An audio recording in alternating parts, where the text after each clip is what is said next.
വിമർശനം നമ്മുടെ ചിന്തകളിലേക്ക് വളരെ ഇഴയുന്ന രീതിയിലാണ് എത്തുക. പക്ഷേ അത് വളരെ അഗാധത്തിൽ നമ്മളെ സ്പർശിക്കും. വിമർശനത്തിൻ്റെ സൂക്ഷ്മതയെക്കുറിച്ച് ബോധവാന്മാരാകാൻ നിങ്ങളെ സഹായിക്കുന്നതിനുള്ള ചില ഉദാഹരണങ്ങൾ പറയാം. അതിനാൽ നിങ്ങളുടെ ചിന്തകളിൽ നിന്ന് അത് നിങ്ങൾക്ക് ഒഴിവാക്കാനാകും. ഇന്നത്തെ കാലാവസ്ഥ ഭയങ്കരമാണ്.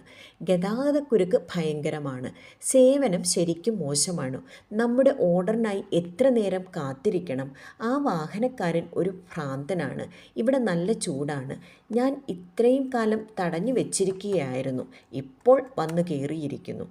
ഇവ സൂക്ഷ്മമായ കാര്യങ്ങളാണ്. എന്നാൽ ആകർഷണ നിയമം അവയെല്ലാം ശ്രദ്ധിക്കുന്നു. ഓരോ സാഹചര്യത്തിലും എന്തെങ്കിലും വിലമതിക്കാനുള്ള കഴിവ് നിങ്ങൾക്ക് ഉണ്ടാകണം. അതായത് നന്ദിയുള്ളവരായിരിക്കുക. എപ്പോഴും എന്തെങ്കിലും നല്ല കാര്യങ്ങൾ മാത്രം ചിന്തിക്കുക. ഏത് കാര്യം പറയുമ്പോഴും നല്ല രീതിയിൽ പറയുവാൻ നോക്കുക. ഉദാഹരണത്തിന്, ഇന്നത്തെ കാലാവസ്ഥ ഭയങ്കരമാണ്. അതിന് പകരം ഇന്നത്തെ കാലാവസ്ഥ നന്നായിരിക്കുന്നു എന്നൊന്ന് പറഞ്ഞു നോക്കൂ. ഗതാഗതക്കുരുക്ക് ഭയങ്കരമാണ്. അതിന് പകരം ഈ ഗതാഗതക്കുരുക്ക് ഇപ്പോൾ തീരും, നമുക്ക് ഇപ്പോൾ തന്നെ പോകാവുന്നതാണ് എന്നൊന്ന് പോസിറ്റീവായിട്ട് പറഞ്ഞു നോക്കൂ. ഇങ്ങനെ എപ്പോഴും ചിന്തിക്കാൻ ശ്രമിക്കൂ. നിങ്ങളുടെ ചിന്തകളിലേക്കും ഇതിനെ കടത്തിവിടുക.